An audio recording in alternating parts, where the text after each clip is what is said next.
हाँ जी बच्चों, एक प्रैक्टिकल क्वेश्चन देखते हैं इन्वेस्टमेंट अकाउंटिंग पर। देखें क्या कह रहा है। Ram limited issued 12% fully paid debenture of 100 each, interest being payable half yearly on 30th September and 31st March of every accounting year. On 1st December, Lakshman Brothers purchased 10,000 of these debenture of 101 cum interest price, also paying brokerage at the rate of 1% of cum interest amount of the purchase. On 1st March, the firm sold all these debentures at 106 cum interest price, again paying brokerage at the rate of 1% of cum interest amount. Prepare investment account in the books of Messrs. Lakshman Brothers for the year for the period 1st December to 31st March. देखो बेटा, Lakshman brothers ने 1 दिसंबर में investment purchase की। 1 दिसंबर में 1 दिसंबर में 10,000 debenture purchase करे तो 10,000 गुणा 101, ये आया 10,10,000 रुपए। अब इसमें कुछ कम इंटरेस्ट के बारे में बात कर रहा है, तो इसका मतलब है इसके अंदर इंटरेस्ट भी दिया। इसके इंटरेस्ट कब तक का दे दिया?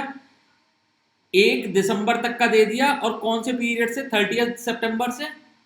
मैंने डायग्राम बना रखा है, जरा उसे देखें।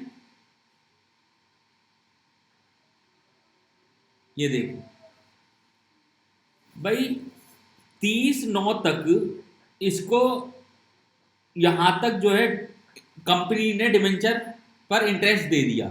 उसके बाद इसने परचेज करे 1/12 में, तो यानी कम इंटरेस्ट की बात कर रहा है। ये कम इंटरेस्ट की बात कर रहा है, तो 10,10,000 रुपए टोटल इसने पेड करे। इसमें से इंटरेस्ट के माइनस कर दूंगा, इसमें से इंटरेस्ट के माइनस कर दूंगा। वो आया 20,000 रुपए। कैसे आया? 10,000 गुणा 100 गुणा 12% गुणा 2/12, 20,000 रुपए।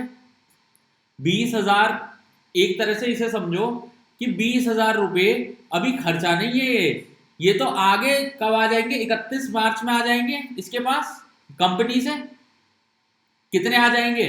मान लो, वैसे क्वेश्चन में कह रहा है एक मार्च में बेच दिए हैं इसने, लेकिन अगर ये नहीं बेचता तो कितना इंटरेस्ट आता? 10 लाख का 12%, 1,20,000, 60,000 रुपए आता। 60,000 में ये 20,000 रुपए ये पे ऑफ कर चुका, पेमेंट कर चुका। तो एक तरह से 40,000 रुपए इंटरेस्ट के नाम के इसके पे आ गए भाई। 60,000 रुपए टोटल इंटरेस्ट इसके पास 6 महीने का आता अगर ये ना बेचता 31 मार्च को। अब 31 मार्च को ना बेचता तो 60,000 आते, 60 में 20 ये दे चुका, तो 40,000 की इनकम होती। अब देख लो 40,000 आ रहा है नहीं आ रहा भाई। 10,000 डिवेंचर 100 रुपए वाले 10 लाख के हो गए बेटा। 10 लाख का 12% कितना आया बेटा? 1,20,000। 1,20,000 गुणा कितने महीने का इंटरेस्ट? 6 महीने का इंटरेस्ट। अब इसने परचेज कब करे? 6 महीने का तो कंपनी दे रही है, इसने परचेज करे 1 दिसंबर में। दिसंबर से 31 मार्च कितने महीने हो गए? 4 महीने। तो 4/12 देखो 40,000 आ रहा है नहीं आ रहा? ये हाँ आ रहा है 40,000 रुपये। तो ये खर्चा नहीं है, 40,000 आ रहा है, बस ये प्रेजेंट करने का तरीका है। देखो 10,10,000 में 20,000 रुपए दे दिए उसने इंटरेस्ट के, तो 9,90,000। और कम इंटरेस्ट पर भाव पर उसे क्या देनी है? ब्रोकरेज। तो कितना है? 10,100 रुपए क्या आई? ब्रोकरेज। तो टोटल जो है ब्रोकरेज समेत उसे इन्वेस्टमेंट कितने की पड़ी? 10,100 रुपए की। आगे देखिए, अब उसके बाद उसने 1 मार्च में बेच दिए। पहले यहां तक का देख लें सॉल्यूशन में। ये रहा, to bank fair value 10 lakh, interest 20,000 और कॉस्ट कितनी आई? 10 लाख रुपए, 10,100 रुपए। हाँ जी।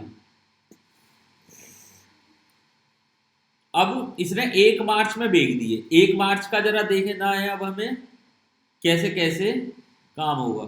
देखें, सेलिंग प्राइस 10,60,000 रुपए की आई। कैसे आई? 106 के भाव पर 10,000 डिवेंचर कितने हो गए? 10,60,000 के।